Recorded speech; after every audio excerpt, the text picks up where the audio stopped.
अक्टूबर के साथ ही exam phobia start हो गया है स्टूडेंट में, इवन टीचर में। स्कूलों में तो एक अलग क्रेज है, वे एग्जामिनेशन पर एग्जामिनेशन को शेड्यूल किए हुए हैं कि प्री बोर्ड कब होंगे, सेंटअप किस तरह से होंगे, class 10th and class 12 CBSE के लिए प्री बोर्ड 2 कैसे होंगे, क्योंकि इस बार सीबीएसई ने एकदम नए पैटर्न यानी सब्जेक्टिव और ऑब्जेक्टिव के क्वेश्चन पेपर के आधार पर जिस तरह से बोर्ड एग्जामिनेशन को अर्ली कंडक्ट करने की बात कही है, Feb to March class 10th and class 12 सभी लोग इम्पेशेंट और एगर भी हैं कि क्या होगा, ये बोर्ड एग्जामिनेशन को लेकर स्टूडेंट आखिर क्या करे। तो सबसे पहले और बड़ी बात है कि you must have the patience, आपको अब पेशेंट रहना होगा। Half yearly examination ICSE and ISC के लिए सेंटअप एग्जामिनेशन कहा जाता है, लेकिन class 10th and class 12 CBSE के लिए यह कहा जाएगा कि फर्स्ट टर्मिनल एग्जामिनेशन भी कई स्कूलों में। तो उसके रिजल्ट को अच्छी तरह से एनालाइज करें और उस एनालाइजिंग के आधार पर आपको नेक्स्ट फाउंडेशन रखने होंगे, क्योंकि प्री बोर्ड से पहले के मार्क्स आपके वैल्यू नहीं रखते। 20 मार्क्स के प्रैक्टिकल और प्रोजेक्ट भी मैक्सिमम प्री बोर्ड के मार्क्स के आधार पर ही स्कूल देते हैं, और इस बार स्कूल प्रत्येक सब्जेक्ट में 20-20 marks class 10th CBSE and class 12th CBSE में देते ही देते हैं। Class 12th CBSE science stream के स्टूडेंट को 30 मार्क्स के प्रैक्टिकल होंगे, तो वहां पर एक अलग रूल है, और वह भी प्रैक्टिकल दिसंबर लास्ट से जनवरी 1 के बीच में शुरू हो जाएगा, जो फरवरी चलते चलते फिनिश होगा। यहाँ पर याद रखने की बात है कि स्टूडेंट अपने सिलेबस को कितनी अच्छी तरह से समझा है।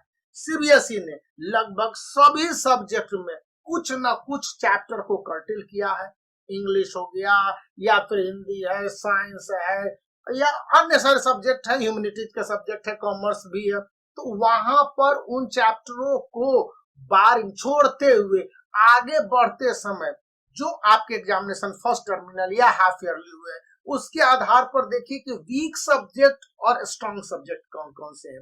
वीक सब्जेक्ट को आपको ज्यादा ध्यान देने और फोकस करने हैं, स्ट्रॉन्ग सब्जेक्ट को और स्ट्रॉन्ग बनाने, यानी दो अलग अलग तरह का चैलेंज है। इन चैलेंज को कैसे कोप अप करना, मतलब सामना करना, इन चैलेंज के लिए स्टूडेंट को तय करना होगा कि उनके पास अच्छे बुक हो।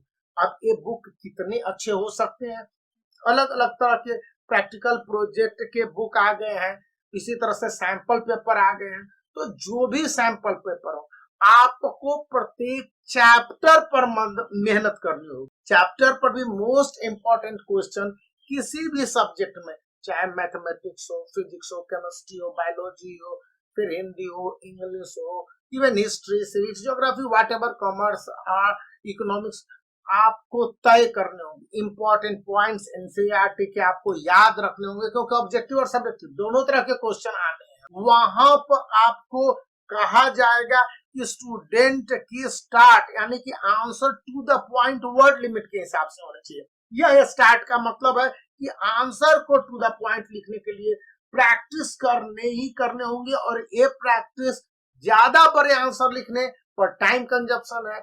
सीबीएसई का बोर्ड एग्जामिनेशन होता है वो 3 आवर और 15 मिनट्स का होता है। 15 मिनट आपको क्वेश्चन पढ़ने के लिए मिलेंगे, 3 आवर में आंसर को लिख दीजिए। यदि आपके वर्ड लिमिट बढ़ेंगे, गलती होने की संभावना रहेगी, ज्यादा मिस्टेक होंगे और आपका एक्सप्रेशन गड़बड़ाएगा, आंसर पर आपका कमांड रुक जाएगा। तो वहां पर भी स्टूडेंट को ज्यादा से ज्यादा मेहनत करनी है, तो लिखने के प्रैक्टिस अपने आंसर के करने होंगे।